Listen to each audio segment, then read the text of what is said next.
Asia live T വിയിലെ feng shui പ്രോഗ്രാമിലേക്ക് ഏവർക്കും സ്വാഗതം. നമുക്കിന്ന് ബെഡ്റൂമിൽ, അതായത് കിടപ്പുമുറിയിൽ പാടില്ലാത്ത കാര്യങ്ങൾ എന്തൊക്കെയാണ്, അവിടെ എന്തൊക്കെ നമ്മൾ ഒഴിവാക്കണം എന്നുള്ളതാണ് ഇന്ന് നിങ്ങളുമായിട്ട് ഷെയർ ചെയ്യുന്നത്. നേരത്തെ പ്രോഗ്രാംസിൽ ഇത് പറഞ്ഞിട്ടുണ്ട്.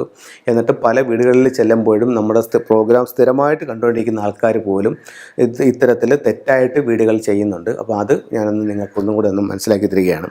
ഇപ്പം നമുക്ക് ഇതൊരു ബെഡ്റൂം ആണെന്ന് കണക്കാക്കുക.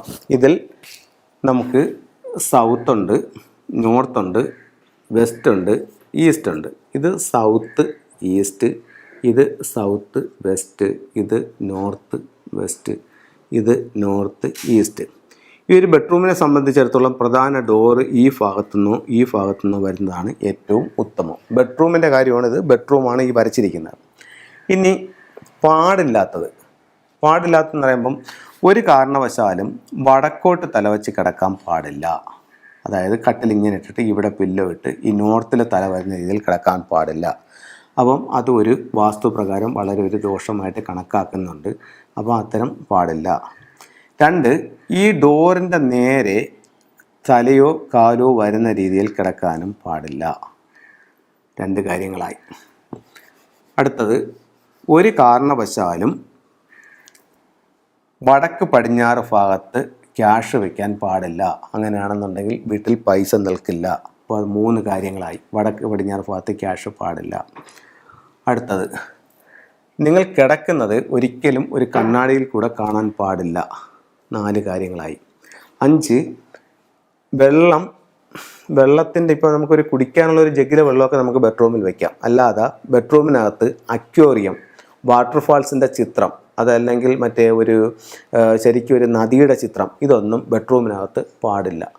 അടുത്തത്, TV, കമ്പ്യൂട്ടർ, ലാപ്ടോപ്പ്, ഇതൊന്നും ബെഡ്റൂമിനകത്ത് പാടില്ല എന്ന് പറഞ്ഞു കഴിഞ്ഞാൽ ഇതിനകത്തുനിന്ന് ഉണ്ടാകുന്ന ശബ്ദവും വെളിച്ചവുമൊക്കെ ഒരു യാങ് എനർജി ക്രിയേറ്റ് ചെയ്യും. അത് നമ്മുടെ ഉറക്കത്തെ സാരമായി ബാധിക്കും. അതുകൊണ്ട് ബെഡ്റൂമിനകത്ത് ഇത്തരം കാര്യങ്ങൾ പാടില്ല. അടുത്തത്, പൂക്കൾ എന്ന് പറയുന്നത് ഇപ്പോൾ പ്ലാന്റിൻ്റെതായാലും ശരി തന്നെ, ഫ്ലവറിൻ്റെതായാലും ശരി തന്നെ, ഇങ്ങനെയുള്ള കാര്യങ്ങളൊന്നും ബെഡ്റൂമിനകത്ത് പാടില്ല. അത് ലൈവും പാടില്ല, പിക്ചറും പാടില്ല. അല്ലാതെ പ്ലാസ്റ്റിക്കിൻ്റെതായാലും അത്തരം കാര്യങ്ങളൊന്നും ബെഡ്റൂമിൽ പാടില്ല. അത് കഴിഞ്ഞിട്ട് നമുക്ക് ഇനി ചെയ്യേണ്ട കാര്യങ്ങൾ, തെക്ക് പടിഞ്ഞാറ് ഭാഗത്ത് വേണം നമ്മളുടെ ക്യാഷ് വരാനായിട്ട്. അത് വടക്കോട്ട് അല്ലെങ്കിൽ കിഴക്കോട്ട് ഫേസ് ചെയ്ത് വെക്കാം. കിടക്കുന്നത് തെക്ക് ഭാഗത്ത് തല വരുന്ന രീതിയിൽ കിടക്കാം, അതല്ലെങ്കിൽ കിഴക്ക് ഭാഗത്ത് തല വരുന്ന രീതിയിൽ കിടക്കാം. അപ്പോൾ ചിലർ ആയിരിക്കും, നമ്മുടെ വീട്ടിൽ വന്നപ്പോൾ സാറ് പറഞ്ഞല്ലോ പടിഞ്ഞാറോട്ട് തലവെച്ച് കിടക്കാം, ഇതിലിപ്പോൾ പറയുന്നല്ലോ തെക്കും കിഴക്കും തലവെച്ച് കിടക്കാം. അത് ഫെങ്ഷു പ്രകാരം ഗൃഹനാഥൻ്റെ ഡേറ്റ് ഓഫ് ബർത്ത് അനുസരിച്ചിട്ട് ഗൃഹനാഥൻ്റെ ഭാഗ്യദിക്കിൽ തല വരുന്ന രീതിയിൽ തലവെച്ച് കിടക്കാം. അങ്ങനെയാണെങ്കിൽ വെസ്റ്റിൽ വെക്കുന്നത് കൊണ്ട് തെറ്റില്ല. അത് അവരുടെ ഡേറ്റ് ഓഫ് ബർത്തും മറ്റുള്ള കാര്യങ്ങളും നോക്കിയിട്ട് വേണം വയ്ക്കാൻ. അത് കഴിഞ്ഞിട്ട് ക്യാഷിൻ്റെ കാര്യം നമ്മൾ പറഞ്ഞു, ബെഡിൻ്റെ കാര്യം പറഞ്ഞു. ടോയ്ലറ്റ് ഉണ്ടെങ്കിൽ ആ ടോയ്ലറ്റിൻ്റെ ഭിത്തിയിൽ ഷെയർ ചെയ്ത് കട്ടിലിടാൻ പാടില്ല. ചില വീടുകളിൽ ചെയ്യുന്നതെന്ന് പറഞ്ഞു കഴിഞ്ഞാൽ, ഇപ്പം ഇതാണ് അവരുടെ വീടിൻ്റെ ഡോറ് എന്ന് കരുതുക. ഈ ഡോറ് തുറന്ന് ഈ ഭിത്തിയിലോട്ട് വെക്കുമ്പോഴത്തേക്കെന്ന് പറഞ്ഞു കഴിഞ്ഞാൽ ഇവിടെ ഇത്രയും ഡോറ് തുറക്കാൻ പറ്റത്തില്ല, ഒരു പകുതിയെ തുറക്കാൻ പറ്റത്തുള്ളൂ. കാര്യം എന്തായിരിക്കും, ഇവിടെ മിക്കവാറും അവരുടെ ഡ്രസ്സുകളൊക്കെ ഇടുന്ന ഒരു ബക്കറ്റ് ഇവിടെ വെച്ചിട്ടുണ്ടാവും. അപ്പോൾ ഡോറ് പൂർണ്ണമായും തുറക്കാൻ പറ്റാത്തൊരവസ്ഥ.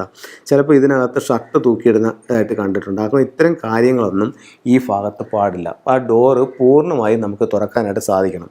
അതല്ലെങ്കിൽ ഫെങ്ഷുവിൽ പറയുന്നതെന്ന് പറഞ്ഞു കഴിഞ്ഞാൽ, നമുക്കൊരു 10,000 രൂപ നമ്മൾക്ക് കിട്ടാനുള്ള ഒരു ഏർപ്പാടുണ്ടെങ്കിൽ ഇത്തരത്തിലുള്ള ഡോറുകൾ നമ്മുടെ അവസരങ്ങളെ കുറയ്ക്കും. നമുക്കൊരു 4,000 രൂപയെ നമ്മളിലേക്ക് വന്നു ചേരുള്ളൂ.